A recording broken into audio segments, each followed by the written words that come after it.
ഇന്ന് നമുക്കൊരു അവിയൽ ഉണ്ടാക്കിയാലോ? അപ്പോൾ എല്ലാവർക്കും നമസ്കാരം. പൃഥ്വി വ്ലോഗ്സിലേക്ക് സ്വാഗതം. അതായത് സദ്യയ്ക്ക് ഒഴിച്ചുകൂടാൻ പറ്റാത്ത ഒരു വിഭവമാണ് അവിയൽ. ഇതിൽ മിക്കവാറും കുറച്ച് പച്ചക്കറികളൊക്കെ ചേരുന്നതാണ്.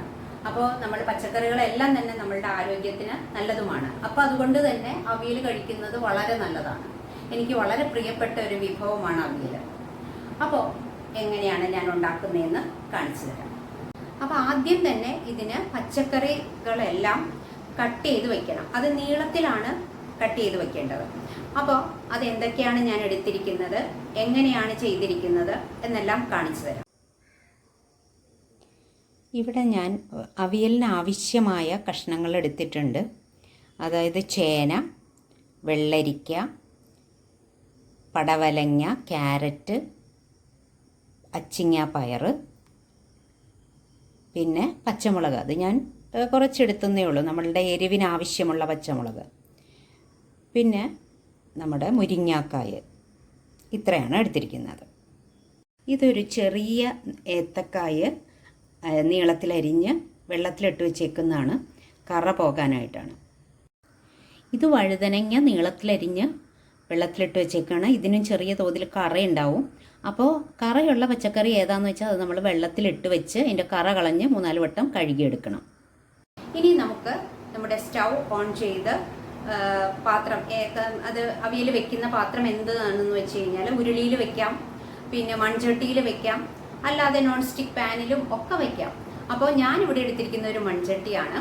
അപ്പോൾ എങ്ങനെയാണെന്ന് നമുക്ക് ആരംഭിക്കാം. കുറച്ച് വെളിച്ചെണ്ണ ഒഴിക്കണം. എന്നിട്ട് നമുക്ക് കഷ്ണങ്ങൾ ഓരോന്നായിട്ട്, ഈ പച്ചക്കറിയിൽ തന്നെ വാട്ടർ കണ്ടൻ്റ് ഉണ്ട്. അപ്പോൾ അത് ചെറിയ തീയിൽ വെച്ചിട്ട് നമുക്ക് വേവിച്ചെടുക്കണം. എങ്ങനെയാണ് ചെയ്യുന്നതെന്ന് കാണിച്ചു തരാം. ആദ്യമേ തന്നെ സ്റ്റൗ ഓൺ ചെയ്ത് വയ്ക്കാം. ലോ ഫ്ലെയിമിലാണ് വയ്ക്കുന്നത്. പിന്നെ ഈ ചട്ടിയിലേക്ക് ഞാൻ കുറച്ച് കറിവേപ്പില ഇട്ട് കൊടുക്കുകയാണ്.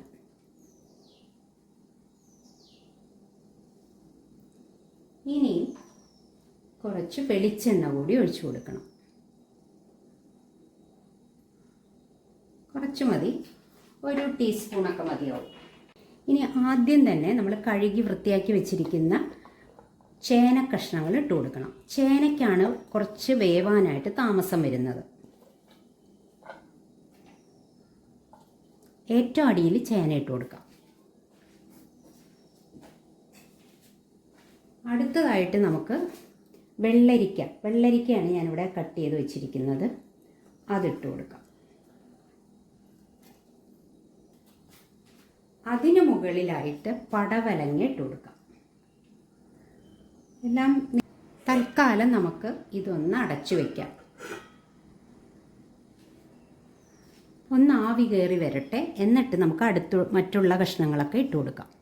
അവിയലിൻ്റെ കഷ്ണങ്ങളെല്ലാം ചെറുതായിട്ടൊന്ന് ആവി കയറി വരുന്ന സമയം കൊണ്ട് നമുക്ക് അരപ്പ് തയ്യാറാക്കി വെക്കാം. മിക്സിയിലാണ് അരയ്ക്കുന്നത്. മിക്സിയുടെ ചെറിയ ജാർ എടുത്തിട്ടുണ്ട്. ഇതിൽ ഞാനൊരു 3/4 കപ്പ് തേങ്ങയാണ് എടുക്കുന്നത്. ഇതിൻ്റെ കൂടെ ഒരു 1/2 ടീസ്പൂൺ ജീരകം, ചെറിയ ജീരകമില്ലേ, അതും കൂടെ ചേർത്ത് 2-3 ചെറിയ ഉള്ളിയും ചേർത്ത് അതായത് ഒന്ന് ചതച്ചെടുത്താൽ മതി. പച്ചമുളകും ചേർത്ത് ചതച്ചെടുക്കും. നമ്മുടെ കഷ്ണങ്ങളൊക്കെ ചെറുതായിട്ടൊന്ന് ചൂടായി വന്നിട്ടുണ്ട്. അപ്പം നമുക്ക് മറ്റുള്ള കഷ്ണങ്ങളും കൂടി ആഡ് ചെയ്ത് കൊടുക്കാം. അടുത്തതായിട്ട് ക്യാരറ്റ് ഇട്ട് കൊടുത്തു. പിന്നെ അച്ചിങ്ങ, ഇനി വഴുതനങ്ങ കഷ്ണങ്ങൾ ഇട്ട് കൊടുത്തു.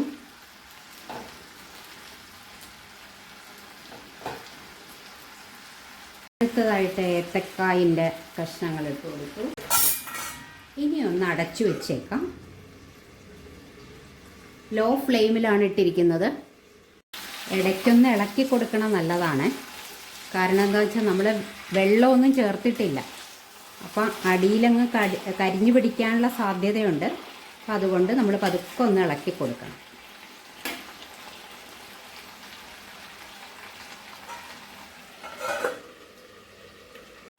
ഇനി നമുക്ക് അരപ്പ് തയ്യാറാക്കി എടുക്കാം. അപ്പോൾ ഇതിലേക്ക് തേങ്ങയിലേക്ക് ഞാനൊരു 1/2 ടീസ്പൂൺ ജീരകമാണ് എടുത്തിരിക്കുന്നത്. പിന്നെ ഇതിലേക്ക് ആവശ്യമുള്ളത് ഉള്ളിയാണ്, ചെറിയ ഉള്ളി.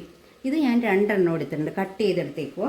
പിന്നെ നമ്മുടെ എരിവിന് ആവശ്യമുള്ള പച്ചമുളക് എടുക്കണം. വലിയ പച്ചമുളകാണെങ്കിൽ ഒരു 4 5 എടുത്താൽ മതി. ഞാനിവിടെ ചെറിയ പച്ചമുളക് ഇവിടെ ഉണ്ടായതാണ്, അതുകൊണ്ട് ചെറുതാണ്. അപ്പോൾ അത് ഞാൻ ആവശ്യത്തിന് എടുത്തിട്ടുണ്ട്. ഇത്രയുമാണ് നമുക്ക് അരച്ചെടുക്കേണ്ടത്. അരച്ചെന്ന് വെച്ചാൽ നല്ലപോലെ അരയരുത്, പതുക്കെ ഒന്ന് ചതച്ചെടുക്കാനേ പാടുള്ളൂ. ഒന്ന് ഇളക്കി കൊടുത്തേക്കാം. ഇനി അടച്ചു വയ്ക്കാം. ഇനി ഈ സമയത്ത് നമുക്ക് ആവശ്യത്തിനുള്ള മഞ്ഞൾപ്പൊടി ഇട്ട് കൊടുക്കണം. മഞ്ഞൾപ്പൊടി ഇച്ചിരി കൂടുതൽ തന്നെ ഇട്ടേക്കാം. ഒരു 1/2 ടീസ്പൂണോളം മഞ്ഞൾപ്പൊടി ഇടാം. മുളക് പൊടി ഞാൻ അല്പമേ ഇടുന്നുള്ളൂ. അതായത് പച്ചമുളക് നല്ലപോലെ ചതച്ച് എടുത്തു വെച്ചിട്ടുണ്ട്. അപ്പം മുളക് പൊടി ഇത് എരിവുള്ള മുളക് പൊടിയാണ്, അതുകൊണ്ട് ഞാനൊരു 1/4 ടീസ്പൂൺ അത്ര മതി. ഇതൊക്കെ ഓരോരുത്തരുടെ ഇഷ്ടാനുസരണം എരിവ് കൂട്ടുകയും കുറയ്ക്കുകയൊക്കെ ചെയ്യാം. നമ്മുടെ അവിയലിൻ്റെ കഷ്ണങ്ങൾ വെന്ത് വരുന്നതേ ഉള്ളൂ. അപ്പം ഞാൻ തേങ്ങ ചതച്ച് വെച്ചിട്ടുണ്ട്. പിന്നെ നമുക്കിതിൽ പുളി ചേർക്കണം. കഷ്ണം നല്ലതുപോലെ വെന്ത് കഴിഞ്ഞിട്ട് നമുക്ക് പുളി ചേർത്താൽ മതി. ഞാനിവിടെ എടുത്തിരിക്കുന്നത് മാങ്ങയാണ്. മാങ്ങയുടെ പുളി മതി നമുക്ക്, അല്ലെങ്കിൽ വാളംപുളി ചേർക്കാം. പക്ഷെ ഞാൻ ചിലപ്പോൾ ഒക്കെ മാങ്ങ ഇല്ലാത്തപ്പോഴൊക്കെ വാളംപുളി ചേർക്കാറുണ്ട്. പക്ഷെ ഇപ്പോൾ ഞാൻ മാങ്ങ ഉണ്ട്, അപ്പോൾ അതുകൊണ്ട് മാങ്ങ എടുത്തിരിക്കുക. പിന്നെ ചിലയിടങ്ങളിലൊക്കെ ആണെങ്കിൽ തൈര് ചേർത്ത് പുളിക്ക് പകരം തൈര് ചേർക്കാറുണ്ട്. ഞാൻ അങ്ങനെ ഉണ്ടാക്കിയിട്ടുണ്ട്, ടേസ്റ്റിയാണ്, കുഴപ്പമൊന്നുമില്ല. അല്ലെങ്കിൽ മാങ്ങയും നല്ലതാണ്.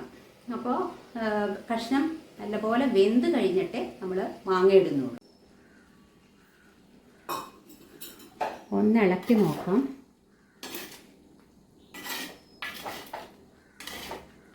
കാരണം ഇടയ്ക്ക് നമ്മളൊന്ന് ഇളക്കണം. ഇത് മൺചട്ടി ആയതുകൊണ്ട് പെട്ടെന്ന് അടിയിൽ കരിഞ്ഞു പിടിക്കാനുള്ള സാധ്യതയുണ്ട്.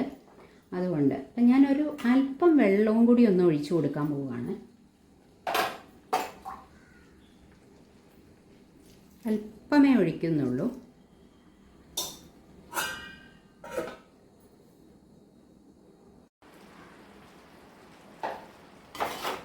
നമ്മുടെ കഷ്ണങ്ങളൊക്കെ വെന്തിട്ടുണ്ട്. അപ്പോൾ ഇനി നമുക്ക് ഉപ്പിട്ട് കൊടുക്കാം. ഇപ്പോൾ ഒരു 1/4 ഭാഗം വെന്തിട്ടുണ്ട്. ഈ സമയത്ത് നമുക്ക് ഉപ്പിട്ട് കൊടുക്കാം. ഇനി എന്തെങ്കിലും നേരത്തെ ഉപ്പിട്ട് കൊടുത്തിനിയും എന്തെങ്കിലും കാരണവശാൽ ചേനയൊക്കെ വേവാൻ താമസിച്ചാലോ, അതുകൊണ്ട് ഈ സമയത്ത് ഇട്ട് കൊടുത്ത് കഷ്ണങ്ങൾ ഒരു 75% ഓളം വെന്തിട്ട് നമുക്ക് ഉപ്പിട്ട് കൊടുത്താൽ മതി. ഇനി ഒന്ന് അടച്ചു വയ്ക്കാം.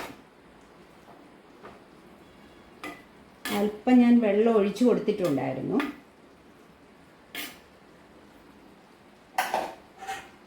മൺചട്ടി ആയതുകൊണ്ട് അല്ലെങ്കിൽ ചിലപ്പോൾ അടിയിലേക്ക് കരിഞ്ഞു പിടിക്കാനുള്ള സാധ്യതയുണ്ട്. അതുകൊണ്ട് അല്പം വെള്ളം ഒഴിച്ചു കൊടുത്തത്.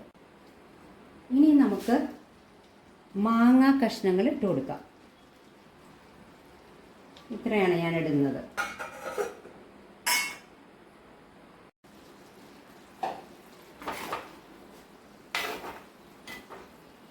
എല്ലാ കഷ്ണങ്ങളും വെന്തിട്ടുണ്ട്. നമുക്ക് ഈ സമയത്തൊന്ന് വേണമെങ്കിൽ എടുത്ത് നോക്കുകയൊക്കെ ചെയ്യാം.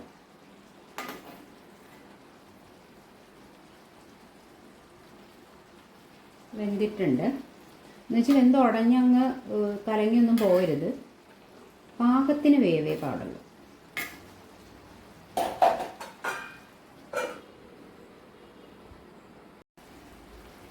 നല്ലപോലെ തിളച്ച് വെള്ളം ഓൾമോസ്റ്റ് വറ്റിയിട്ടുണ്ട്. ഒഴിച്ച വെള്ളം ഓൾമോസ്റ്റ് വറ്റിയിട്ടുണ്ട്. പിന്നെ നമ്മളുടെ കഷ്ണങ്ങളെല്ലാം വെന്ത് വന്നിട്ടുണ്ട്. ഈ സമയത്ത് നമ്മൾ ചതച്ചു വെച്ചിരിക്കുന്ന തേങ്ങാക്കൂട്ട് ഇതിലേക്ക് ചേർത്ത് കൊടുക്കാം. ഇളക്കി കൊടുക്കാം. ഇപ്പോഴൊക്കെ ഞാൻ ലോ ഫ്ലെയിമിൽ തന്നെയാണ് ഇരിക്കുന്നത്. കുറച്ച് കറിവേപ്പില കൂടി ഇട്ട് കൊടുക്കാം. ഇനി സ്റ്റൗ ഓഫ് ചെയ്ത് വയ്ക്കാൻ പോവുകയാണ്. എന്നിട്ട് നമുക്ക് പച്ച വെളിച്ചെണ്ണ ഒഴിച്ചു കൊടുക്കാം. ഞാനിവിടെ 1 ടേബിൾ സ്പൂണോളം പച്ച വെളിച്ചെണ്ണ തന്നെ ഒഴിച്ചു കൊടുക്കുന്നുണ്ട്. സ്റ്റൗ ഓഫ് ചെയ്തിട്ട് ഒഴിച്ചാൽ മതി. ഇനി നമുക്ക് ഇതൊന്ന് അടച്ചു വെച്ചേക്കാം.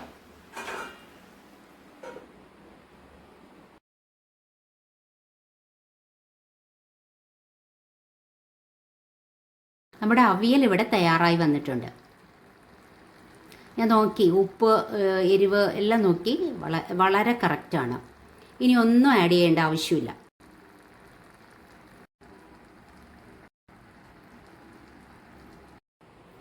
കണ്ടോ, അവിയൽ ഇവിടെ റെഡിയായി വന്നിട്ടുണ്ട്. നല്ല ചൂടോടുകൂടി ഞാൻ ഉപ്പൊക്കെ ഒന്ന് നോക്കി. അപ്പോൾ പാകത്തിന് ഉപ്പും എരിവും ഒക്കെ ഉണ്ട്.